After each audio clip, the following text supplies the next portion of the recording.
Good morning. Welcome in here to 2.0 to our Millennial chat.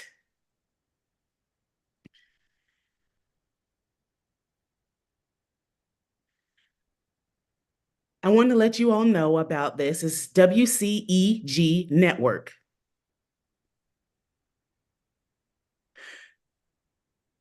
But my opinion and your opinion are definitely not the same.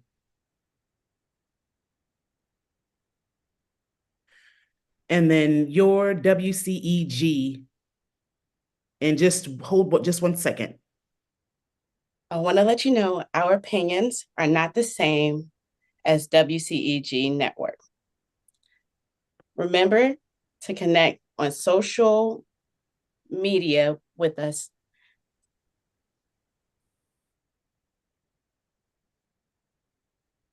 So here's my sign name. I just showed you here, and it's pronounced Enesse. And we have a visitor today. Um, and there's an interpreter that's interpreting for him.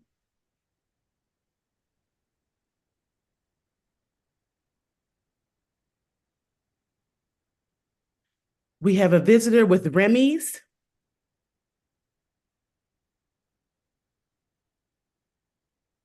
Oh, let's see. And then the sign for Chance, the rapper.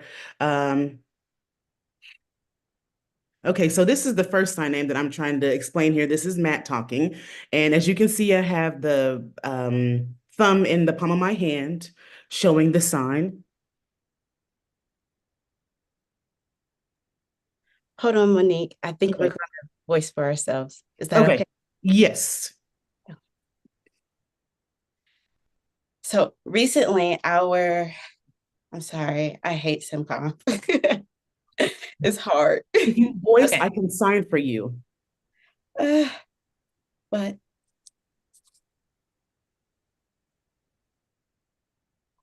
so recently, our guest has interpreted for the Grammys. That's how you did that? Chance the Rapper, Kendrick Lamar, and the list goes on. So thank you for visiting today. His name is what? Definitely dope. I hope I. You got it. You got it. Thank you for having me. It's a pleasure. First, I want to know how can we get in connections with you? How do we get connected, or how can people connect with me? With your social media. But really, everything is always definitely dope. So even if you go to www.definitelydope.org, it will lead you to all the multiple options for social media, from YouTube to Facebook to IG, even LinkedIn if needed. Cool. Thank you. You. And Matt saying thank you. And you learned ASL when you actually growing up, or was it through college, or how did you go get through learning ASL? So the more that I look back into the history of just being exposed to sign language, I didn't really get exposed to sign language until my high school years. And after my high school years, just because I was exposed does not mean that I learned. I kind of decided to stay with my voice, just because that's what I was used to, and I wasn't really connecting with the deaf culture or community at that time. But it wasn't until about my junior and senior year of high school with academic bowl that I actually met more people that I felt were on the same level as I was in life, and that actually inspired, motivated me to go to Gallaudet University, which is where I actually kind of got my hand dirty and started learning sign language for real, for real. And your family, did they sign? My family does not sign. I think I have a couple of cousins and my sister, they know some sign language, but most of them do not sign for the most part. Always verbal communication. I learned that many deaf people have this similar experience as yours. And Matt saying, yes, that's correct. That's unfortunate. Many times,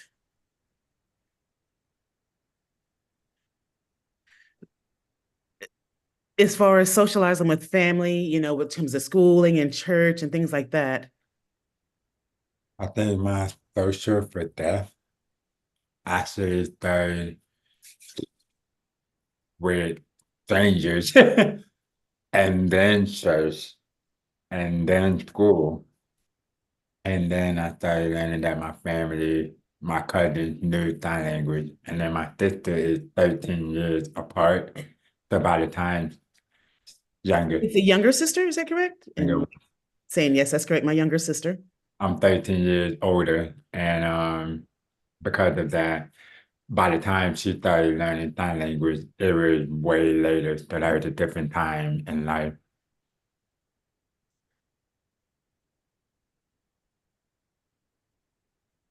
I definitely like the deaf community, and as far as growing up and So that feel, in- yeah, can you sign that again?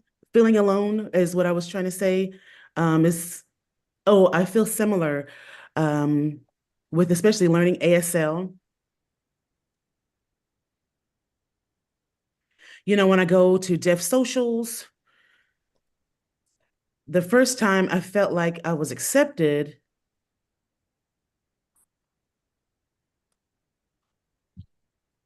And it was nice to be able to see deaf people, as far as those community members, family. It was a social where we danced and enjoyed each other. So it was definitely a good experience. And Matt saying that's wonderful. That's a wonderful way to welcome into the community. So yes. And as speaking right now saying many people do not know about the community. So how do you let them know about the community? Matt saying, I try to advocate. I try to educate. Anytime that I meet people, as far as maybe out and about, and they'll ask me questions, and then that at that point is when I will let them know more about the language and deaf culture. Um, but it's like you kind of have to like force feed them, not necessarily force feed them information, but just really teach them to understand about the community, advocating for the community. And this is like the beauty of today. More people want to learn and become involved. So that's what people want as far as we advocate and get people to understand more about that. And then that is another reason why people become more involved and know that it's possible. And so that's just pretty much how that works the best way. Annette speaking here.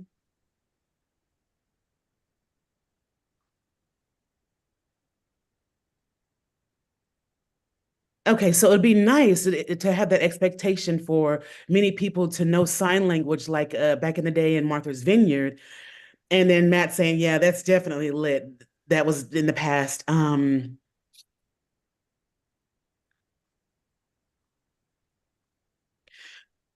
There are a few communities that have that similar concept as Martha Vineyard, but they're very just hidden apart from the world. Those hidden gems. So I do wish that there was more publication related to people and awareness, the feeling of feeling welcome to be able to learn and socialize with us, with the community. And then speaking here. So you teach ASL and BASL, is that correct? Oh, I'm sorry, you teach. And yes, I do. I have been doing that. And can you sign that again and ask, please, Matt Sand? You were doing that for 4 years, is that correct? And it's been, yes, about 4 years. But then since COVID, of course, from that impact, that's kind of where that began, originated. So how did you set that up to as far as like for people to learn? And they literally just contacted me. Matt speaking. Um, a lot of the stuff that they tried to integrate at that time with COVID, everything was shut down. So it was easier to contact, and they saw what I was doing on social media. They saw what I was doing with my platform. They saw how I was trying to teach people through the platform.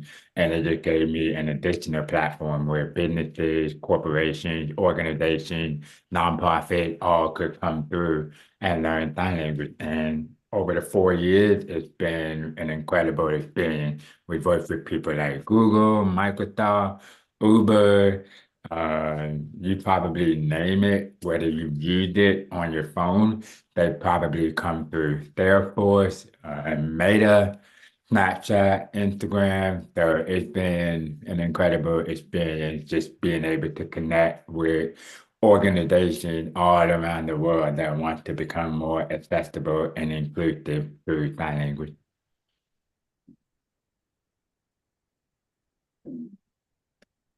And as far as chatting before, deaf people, they have more access. Is that correct? It's It's because, much better now.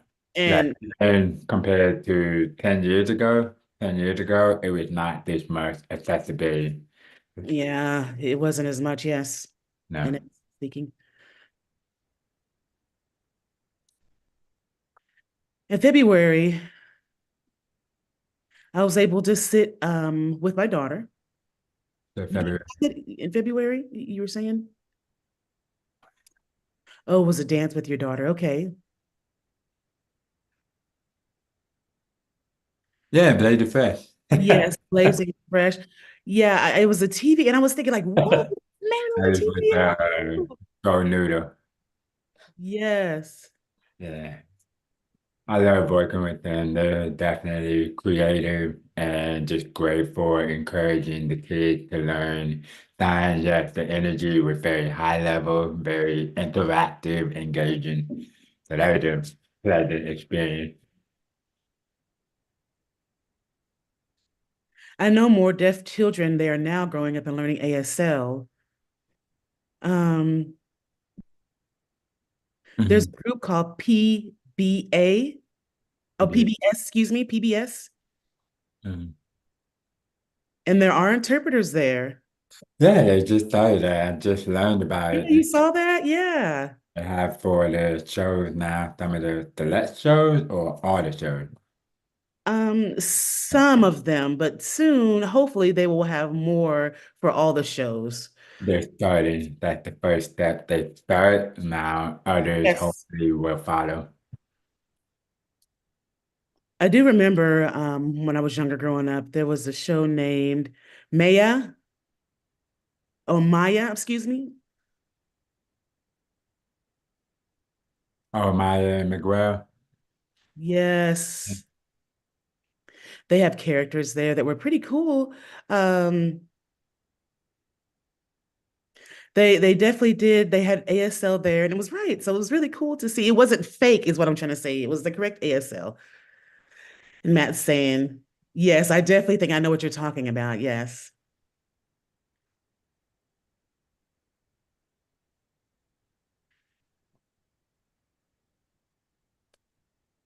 So I'm sorry, I'm sorry, you said old school? Say that again, please. Okay, yeah, in middle school. I'm sorry, I don't, I'm not understanding what you're saying. Middle school.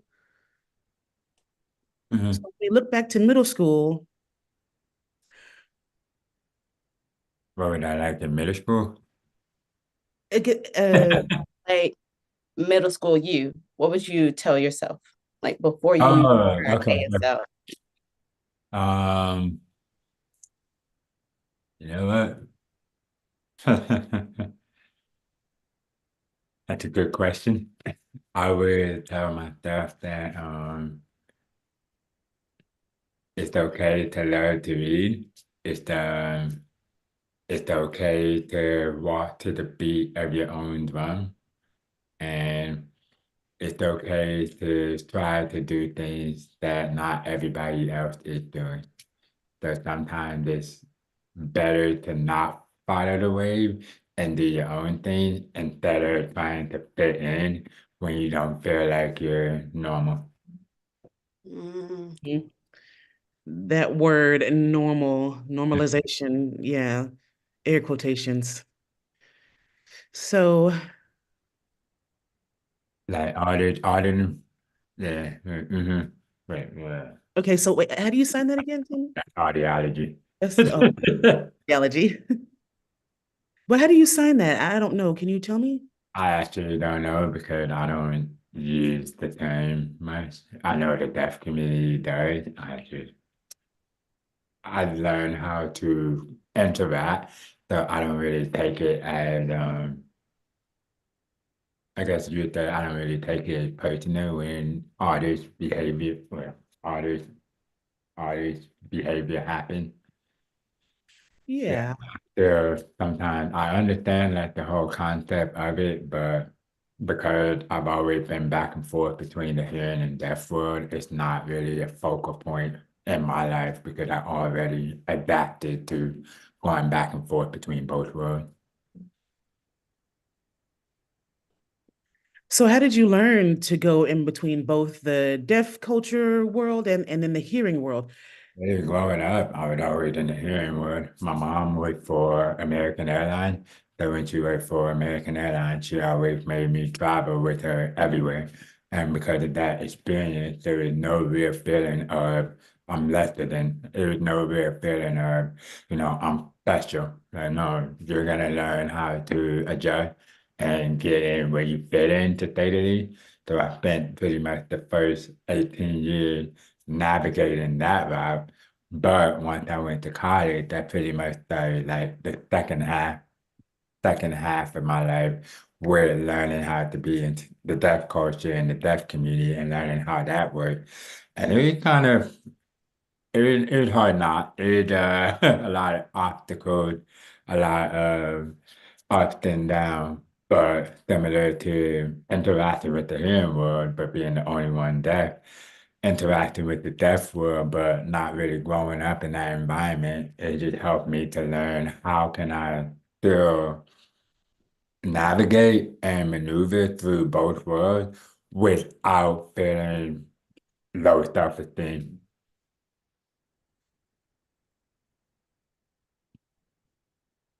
So comparing to children who are deaf, and they, of course, they grew up with that identity, and going into the school system, there's a deaf school. Um, and of course, I know that different states have different schools and institutions for deaf individuals.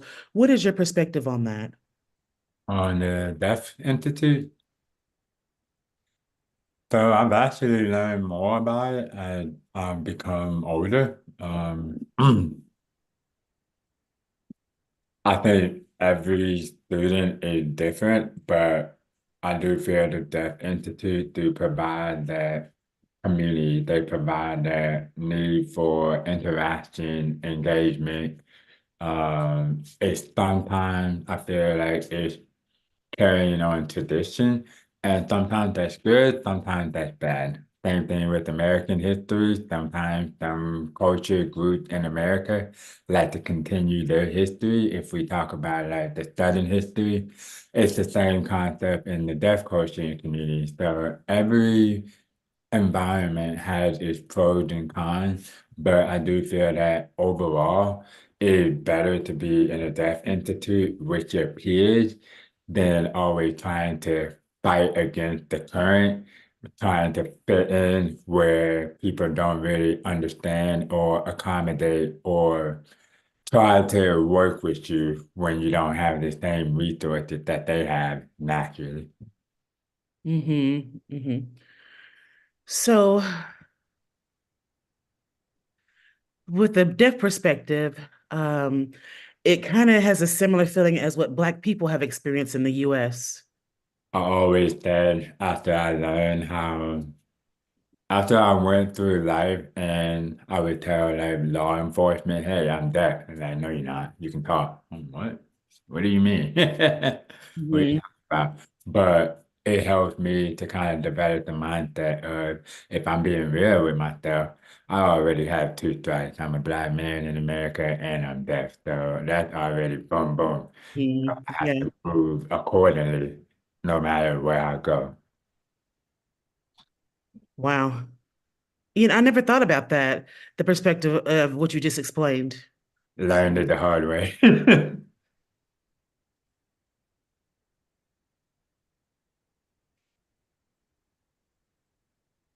So, of course, you've been developing and working your skills, developing your skills, and you're doing music interpreting, is that correct? And it's been for 10 years? For third celebrated 10 years, Okay, yeah. So recently you've celebrated the 10 years of Definitely Lit. definitely dope. I'm sorry, I keep saying lit. Excuse me, that was interpreted. Definitely dope. Thank you, Matt. BB. Forgive me. Sorry.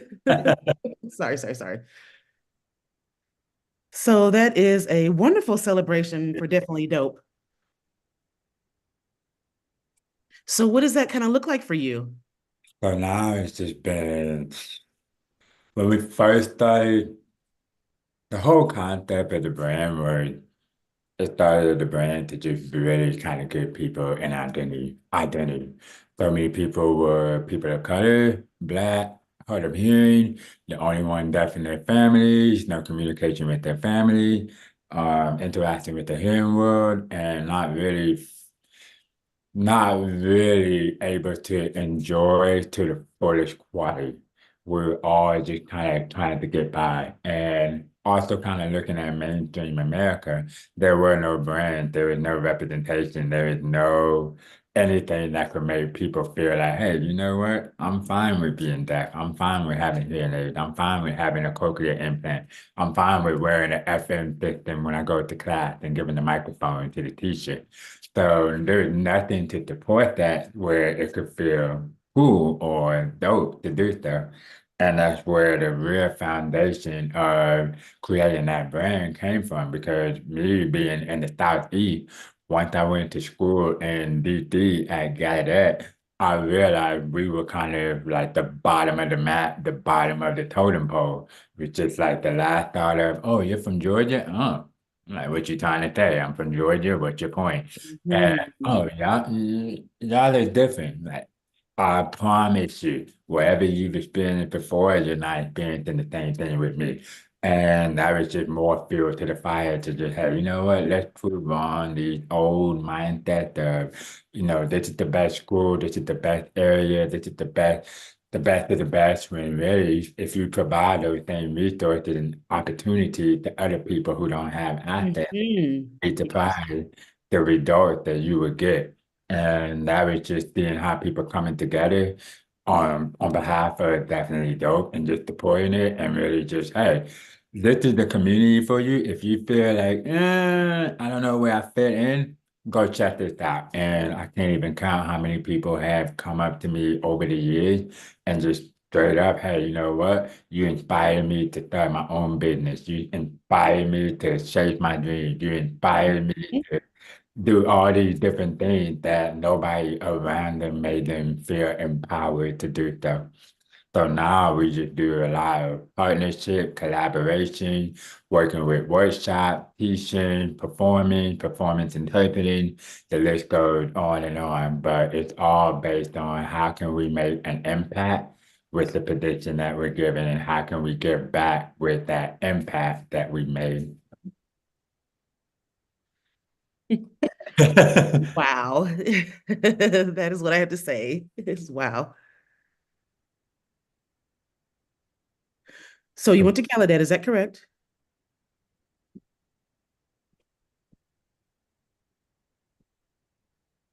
Is there an HBCU Uh, for Tati for sure. Probably where at?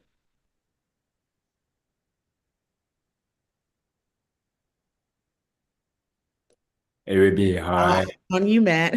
It would be hard to pick because number one, I think of the community. And the only thing about the Southeast is we are behind when it comes to accessibility and accommodation based on the ADA law. And I've always talked about how you have RIT and TID up north that's accounted for, where you have a sign language community, deaf, that Hmm. have kind of, Oh, yeah. oh, wait, sorry. Just a second. Mm-hmm. People who don't know about RIT, can you? TID. So RIT is Rochester Institute of Technology, and they also have a partner school, which is called the National Technical Institute for the Deaf, both based in Rochester, New York, and a heavy populated and attended school that is very deaf friendly with the resources they need. Oh, that's cool.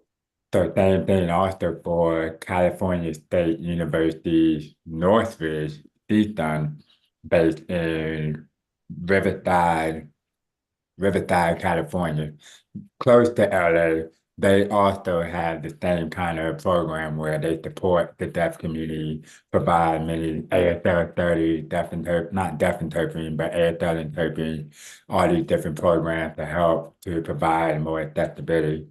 Texas also has schools where they support the deaf community, but the Southeast, Florida probably has the most now. Florida, Tennessee, Georgia, where Georgia State and Spelman also having an ASL club.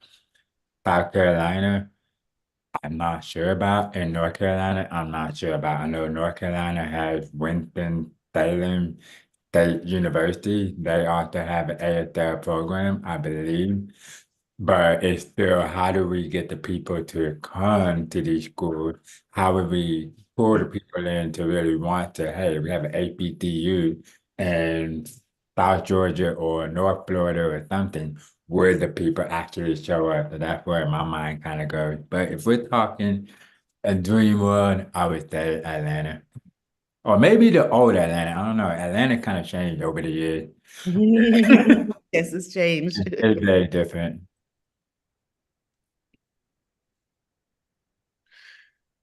So you were saying about colleges, universities in South Georgia, North Oh, Georgia. about Thursday? Okay, yes, Valdosta State, yes. I want.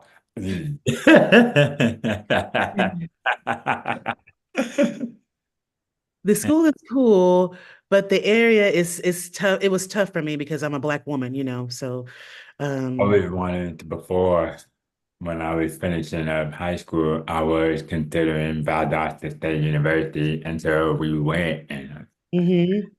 it was good for some people. It's just I had too much history and background to really feel like, do I want to continue Mhm. this or do Yes. I want to go out Black of man there, it's it? different. Ugh, I definitely get it. I do.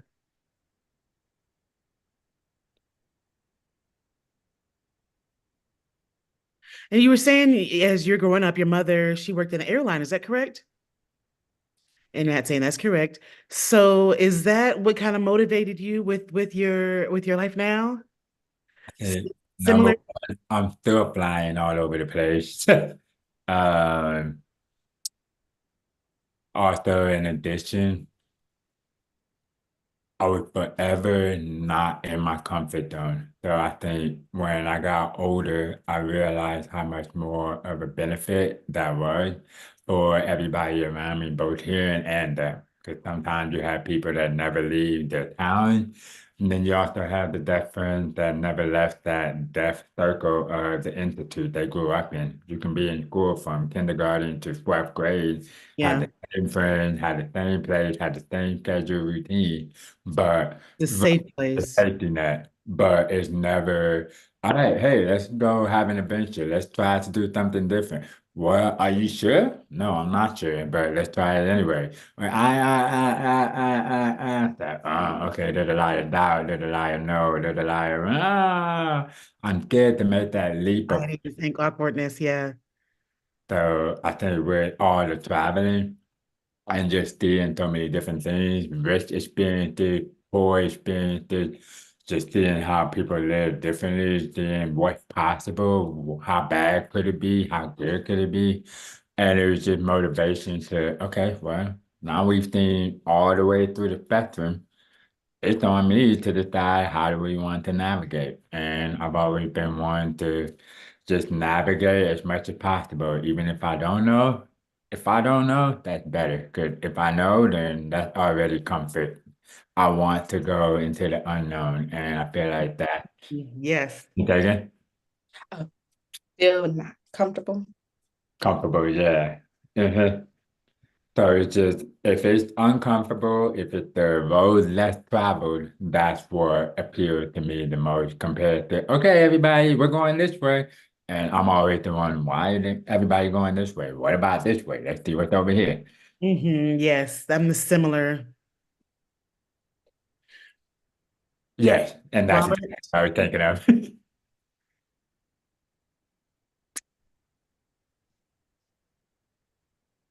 I'm similar. When I travel, I like to try to see new adventures, in both visiting and enjoying, but then also um, what is life truly like for those individuals too? It developed a deeper appreciation after those experiences. That's correct. Yes.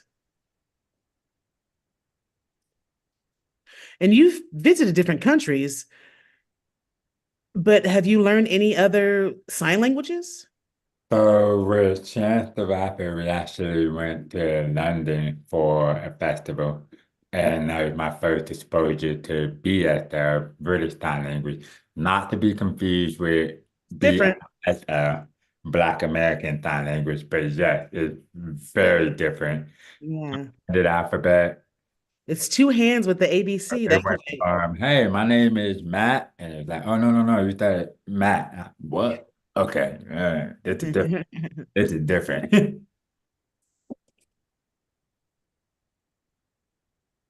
Well, how do you sign if you only have one hand? Mhm, mhm.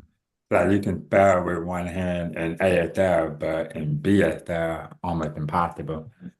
But also, it was a few experiences. Like we had one conference in Montreal, Canada, and that was actually different because it was LSQ, which was Quebec Sign Language, and French. Okay, French. Yeah.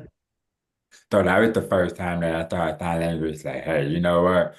This one is going over my head. I can't even pick out none of the words. I have no idea what's going on. And that was the first meeting where we had the natural LSQ signers and LSQ interpreter, then the ASL interpreter that knew LSQ, and then I processed the information. So sometimes as you go through that process, Four right? people working to Right. communicate.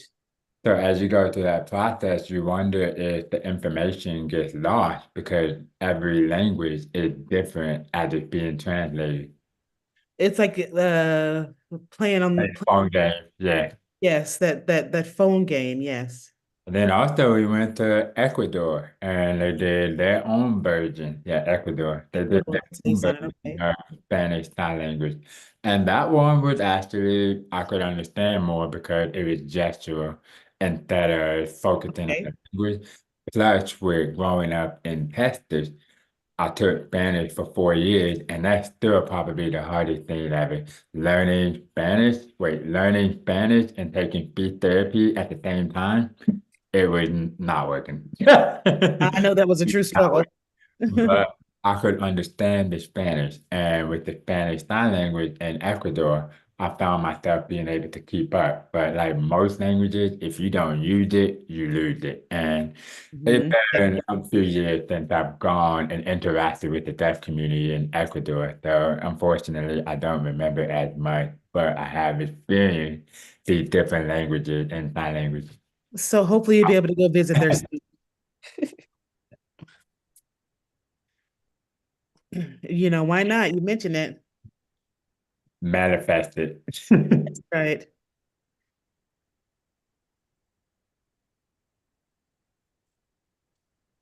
I want to definitely work with helping set up different studies and research in different countries for both hearing and deaf individuals to work together. Mhm. So, and it'll be in Is that right? yeah, which country did you say? Spanish, is that right? How you're saying it? Okay, yes. So, I actually touched Okay. Spain. Okay. Spain. That's where I visited. Um, it wasn't recent, but I did study there. Yeah. How would that be? It was enjoyable. It was fun. You But went to Madrid? Okay. yes, when I went to Madrid, um, tour. Okay, yeah, that's how you sign it. Tour. It was a tour guide Yeah. that said that they knew sign language, but it wasn't ASL, American Sign Language. So I was wondering, that day I definitely want to visit again with a group of deaf students, both two Mm. types of individuals who will go will be either hearing individuals or You need a deaf individual and a hearing like interpreter. is that Okay. for Spanish? Yes.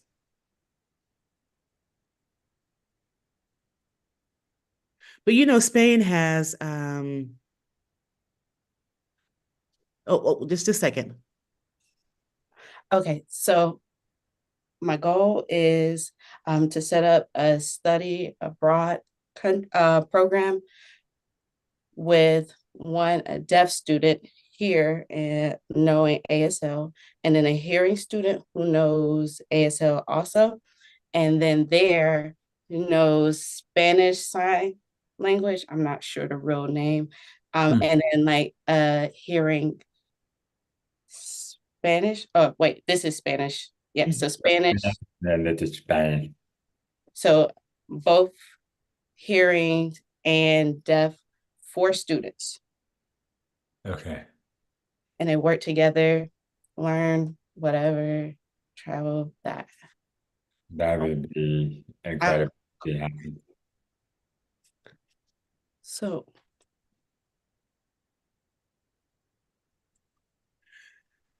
So we definitely want to get more deaf people out and traveling the country, out of the comfort zone. Hmm. But where could we begin that? The deaf community in Jamaica, Jamaica, Jamaica, Jamaica. Um, I think How was that?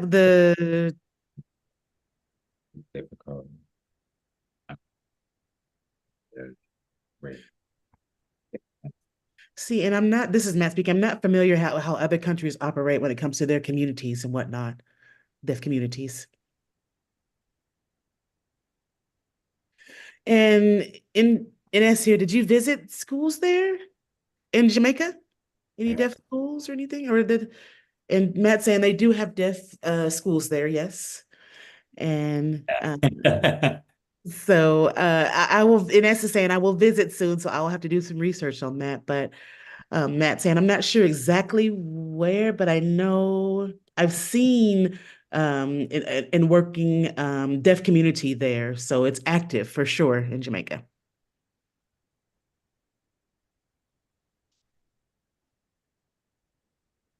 And there's deaf people all over the world. Is that correct? And that's speaking, and Matt saying yes, that's correct.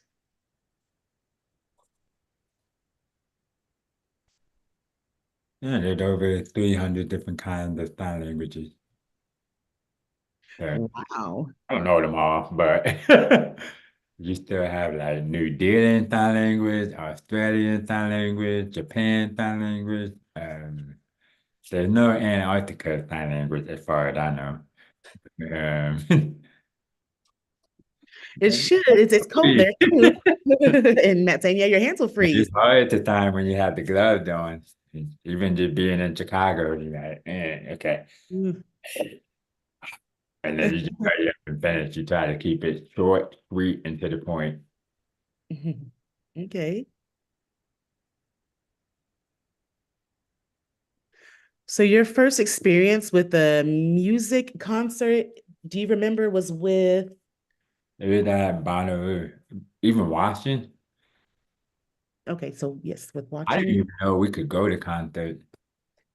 I had no idea. Why not?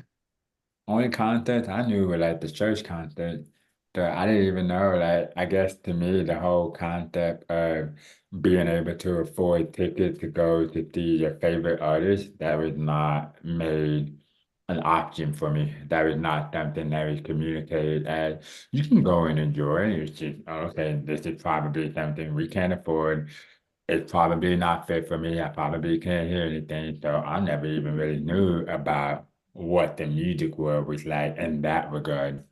So the first concert that I went to was Bonnaroo, the festival where Chance found me, and that was a whirlwind from there.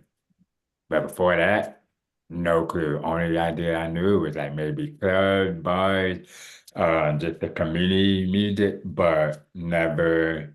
Hey, my favorite artist is DMX. I would love to go see a show.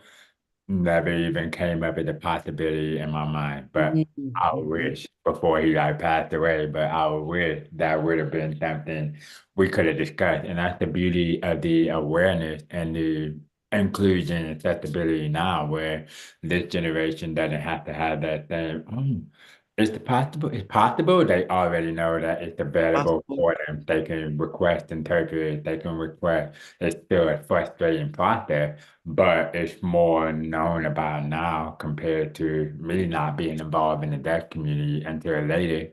And then we all kind of just like struggle with money and being able to find jobs where we can feel a part of a culture and community and also still be able to live.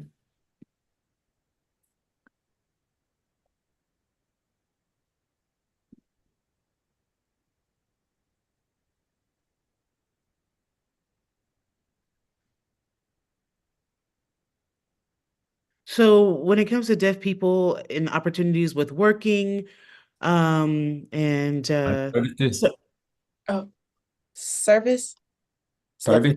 which working. type Okay. So what I know with the deaf people is they're social, but Mm-hmm. not usually have the opportunity to work in customer service. Oh, customer? Oh, customer. customer service. Okay.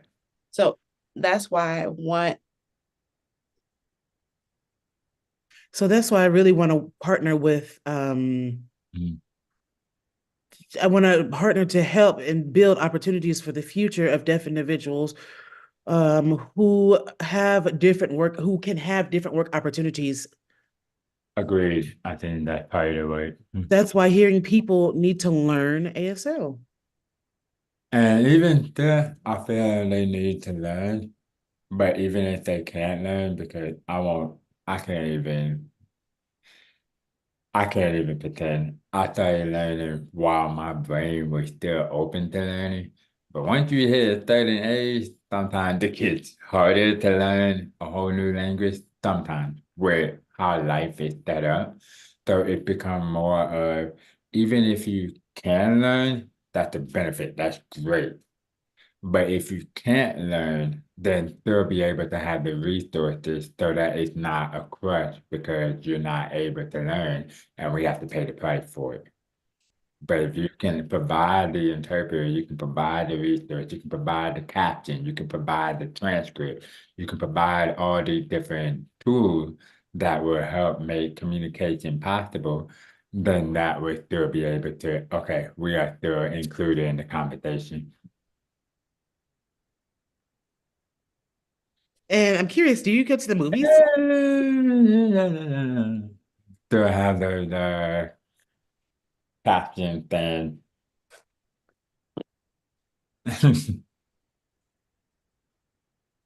Some places they Or do that have the open closed caption. caption, that yeah, the open caption on the screen, but um hearing individuals, they're against it, they complain and say they don't like to see the captions on there. And lazy, they just don't necessarily want to read. Where we was interpreting for a conference in Texas called South by Southwest. It was one presenter there that was talking about the literacy of America and how one in every four people can barely read above a fourth grade level. So I would understand how that would kind of influence captioning becoming an obstacle to the viewing experience when it's already something that's not really understood if the literacy level is not where it needs to be to really appreciate the captions. But at the same time, what about reading lips? The reading They list is like expect you to 30% read. accurate. The expectation of reading lips. The reading list is only 35% accurate, and that's still more like feel like it's flipping a coin. You hope you get it right. If you see the wrong reaction, my bad, I read your list wrong. Can you say that again? Or yeah, we got one. Okay. So, oh my gosh, I definitely have that imprinted in my brain. Um, I remember a few years ago,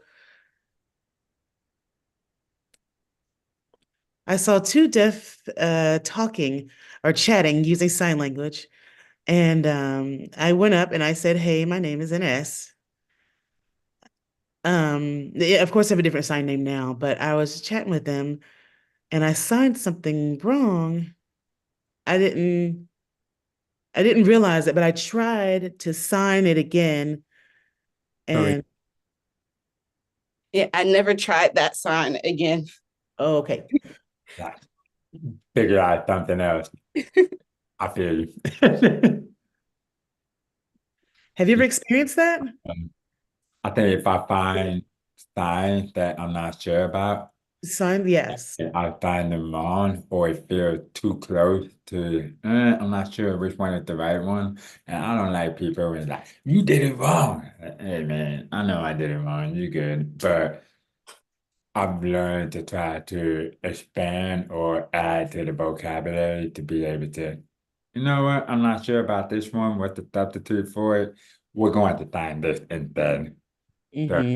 definitely understand what you mean, especially as you're learning sign language, because it's hard to get it right perfect from the start. It's impossible. But I would definitely say there could be more grace and being able to make the mistakes Hmm. instead of spotlighting. You messed up every time you messed up.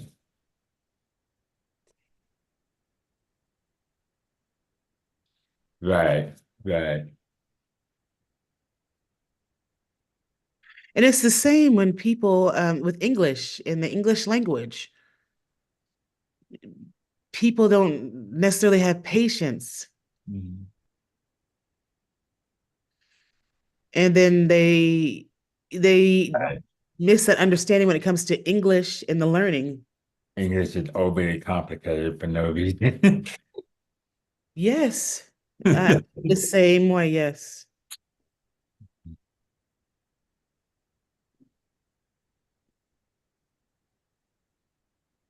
Can you tell something that'll help young children for the future? Think the representation is everything now. I think with the more representation that is seen, the more skills, not skills, but the more opportunities that are shown, the more possibility. That's the best exposure for the kid. Definitely when I see them, I work with them frequently, deaf, hearing, hard of hearing, Deaf Institute, public schools. And all of them have benefited from just being able to be outside of their natural element and environment and able to just take on things that are not their norm. So even for the deaf school, music is not something that's normally as celebrated. Same thing for the hearing school. Sign language is not always something that's as recognized. So each culture, each community has something that they can benefit from being able to learn from the other. Right. Together, same as Black people in our culture. Yeah. Yeah. I think everybody just wants their representation so that, hey, we fought through this, we dealt with this, so you have a better future. Now you need to know your history. Mhm. Need to know your history so you don't repeat it again. That Yes, history will not repeat. Yes, we don't want that. At least I hope not. not. Right.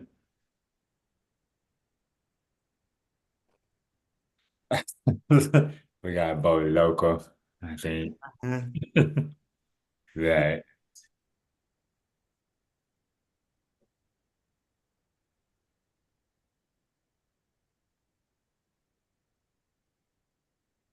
Yeah. Oh, dang. that was an easy question, right? As far as asking that, if you prefer, which one you prefer. Yeah, fan then 1680. That was like when I first was learning sign language, I practiced with Kindle some mistake, and that was just a challenge. That was not easy. Yes, it's a good pick. That is hard. Oh, easy to pick Kendrick. Yeah, yeah. I mean, they both been around, but I think I just connect more with Kendrick. Yes. And I So, know basketball. You love basketball, right? yeah, avid hooper. Second, we'll win this year. Yes. Who do you hope will win this year? Always hope for the Atlanta Hawks every year, but every year that's a heartbreaking. But they're winning now, though. This year. I don't know. I'm liking what I see from Minnesota. I love rooting for Anthony Edwards. I feel like he represents Atlanta hoop. Just the way he ball, the way he come Yes. out, the way he just come on, man, just ball up. That's exactly how we play. So I don't like all the fancy. I don't like all the flopping. I don't like all the trying to pull fouls, just ball up. And I feel like him and the Timberwolves really represent, hey, this is how you hoop. So I would love to see that continue. They have a good opponent in Denver right now. So I think whoever wins that series probably will win it all.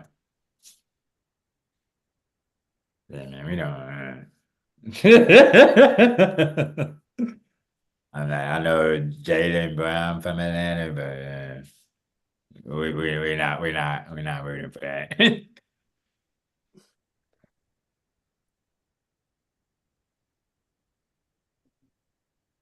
So, do you hope to interpret for a basketball game sometime in the future? So we actually have for 2 years now interpreting ironically, the national anthem and the old Canada for the Toronto Raptors basketball organization, the Raptors. That That's they how you sign it? Raptors. This is not just finished the second season in a row where they show the video of both anthems before every home game. So I think that has been the first performance, and I think that has been the more like monumental one for me because it wasn't just a one-time thing. They did it before every home game, and I feel like that speaks more volume instead of just doing things one time. Similar to Black History Month, if you can do it every month instead of just one month, it means more to the community. So same thing for the deaf community. I do have one more thing I wanted to ask.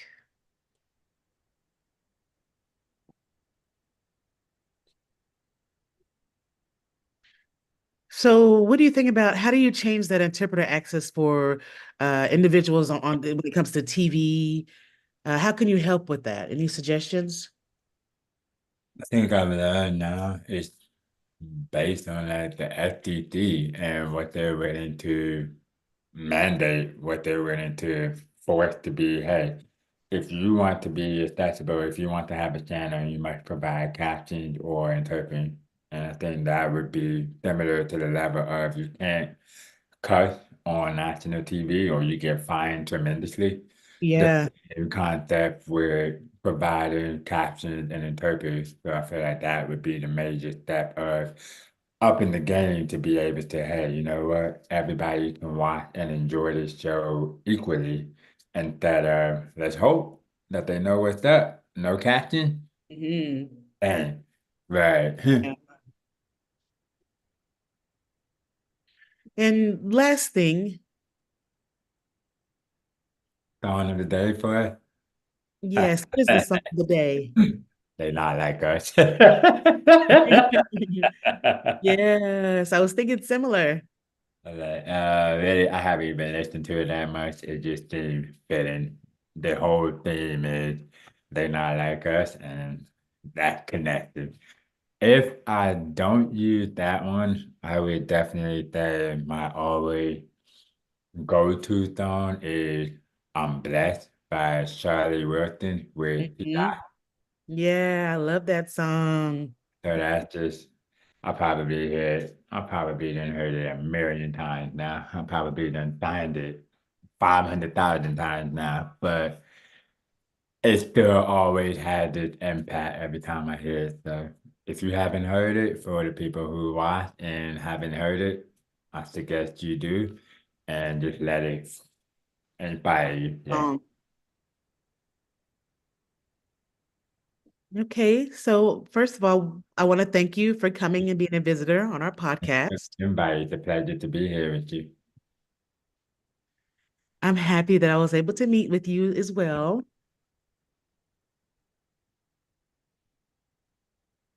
And the last time, how can people get in contact and connect with you? So you know how you spell definitely? All you have to do is add an A. So it'd be DEAFINitelyDOPE on Facebook, IG, YouTube, and that would be Thank you. Much love to you, Matt. Definitely dope. And thank you to the interpreter, Monique. Thank you.